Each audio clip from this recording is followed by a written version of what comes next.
আপনারা দেখেছিলেন আর.জি. কর কেসে আমি বলেছিলাম আমরা ফাঁসি চাই। যারা এত পৈশাচিক অত্যাচার করে, যদি কেউ দানবিক হয়, যদি কেউ পাশবিক হয়, তাহলে সমাজ কি মানবিক হতে পারে? সমাজকে মানবিক করতে হবে। মা বোনদের সম্মানের স্বার্থে আমরা অপরাজিতা বিল পাশ করেছি অ্যাসেম্বলিতে। আমরা ডেথ পেনাল্টি রেখেছি, সেখানে আমরা শাস্তি রেখেছি, এবং অ্যাসিডেও অনেক সময় মুখটুক পুড়িয়ে দেয়, তার জন্য আমরা শাস্তি রেখেছি। সেই বিল আমাদের পাশ করা নিয়ে এখনও কেন্দ্রীয় সরকার এবং ফেলে রেখে দিয়েছে। আমরা চাই সেটা একটা মডেল তৈরি হোক এবং দেশে এটা মেনে নেওয়া হোক।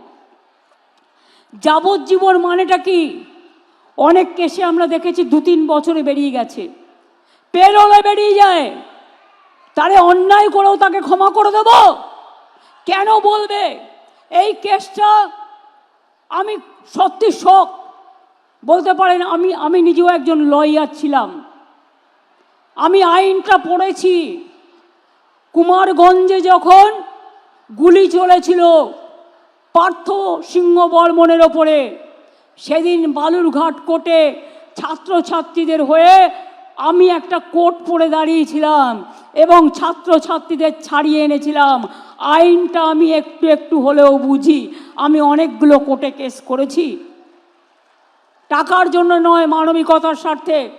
কি করে বলেন জাজমেন্ট? একটা জাজমেন্ট আমার পছন্দ হয়নি, যে it is not a rare of the rarest case. আমি মনে করি yes, it is the rare, sensitive and very very heinous crime.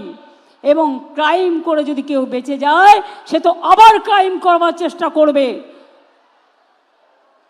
সেটাকে প্রোটেকশন দেওয়া আমাদের কাজ নয়। আমাদের কাজ, ভাইদের দায়িত্ব দিচ্ছি, মা বোনেদের সম্মান রক্ষা করবেন। বোনেদের দায়িত্ব দিচ্ছি, কোথাও কোনো রকম অসঙ্গতি দেখলে সঙ্গে সঙ্গে পুলিশের কানে তুলবেন। আশার মেয়েরা, আইসিডিএসের মেয়েরা, আপনারা এলাকায় ঘরে ঘরে কাজ করেন। আশার মেয়েদের জন্য, আইসিডিএসের মেয়েদের জন্য আপনাদের হাতে কিছু দিনের মধ্যেই টেন্ডারটা ক্লিয়ার হয়ে গেলে, আগে আসার জন্য আমরা করছিলাম, ওটা অর্ডার দেওয়া হয়েছে, আইসিডিএসের জন্য করা হবে। আপনারা হাতে একটা করে ফোন পাবেন, এই ফোনের মাধ্যমে আপনারা যোগাযোগ করে অ্যাডমিনিস্ট্রেশনকে জানাবেন এবং আপনারা অ্যাকশন নেবেন। যারা গ্রিন পুলিশ আছেন তারা গ্রামে গ্রামে খোঁজ খবর রাখবেন, সেই জন্যই গ্রিন পুলিশ করা হয়েছে। মনে রাখবেন, আপনার গ্রামে খবর না রেখে আপনি যদি আড্ডা মারেন, সেটা কিন্তু ভালো নয়। বিএসকে তৈরি করা হয়েছে, আমি তাদের বলবো মানুষ গেলে ভালো ব্যবহার করুন, আর ডিএম মাঝে মাঝেই ভিজিট করে দেখবেন বিএসকেতে সব রকম ফর্ম আছে কিনা, মানুষ গেলে যেন সুযোগটা পায়।